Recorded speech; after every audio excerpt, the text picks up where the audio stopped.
Walking the talk against gender-based violence and the abuse of women and children, members of various organisations, including faith-based and neighbourhood watches, united in the call for the veil of silence to be lifted to protect vulnerable groups.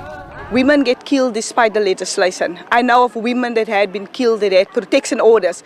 So the laws doesn't prevent gender-based violence, and it's because we haven't touched on the root causes. As I said again, it became almost normalized violence in our community.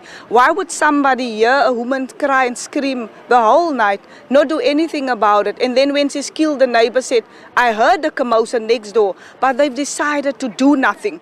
Pakir says rural communities remain particularly vulnerable despite strong anti-GBV laws, government and NGO interventions. Vredendal is one of the hotspots for gender-based violence, and Vredendal is in the deep rural west coast. And there's many other areas. Rural people face multiple burdens because of their marginalization. For rural women, because of their location where they are at, because they are black, because they are women. There's so many burdens women face. Police stations are not so close to them. The courts are not close to them. They must go far. They must get on a taxi to get there. And often cases get dropped because you go to court and cases been postponed time and time again. They don't have the resources to go there and to do that. Activists have urged those who find themselves at risk to speak out.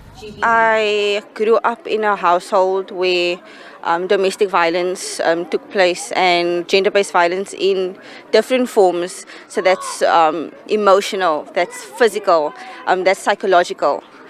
So even at this very moment, my mom hasn't found the courage to put a stop to it. And I'm a mother of two, and I want to break that cycle. So if she cannot speak for herself, my mom, I would like to be her voice. Pakir says it's imperative that every member of society takes a stand against violence, irrespective of where they find themselves, in homes, schools and places of employment and worship. Vanessa Puna, SABC News, Klapmuts.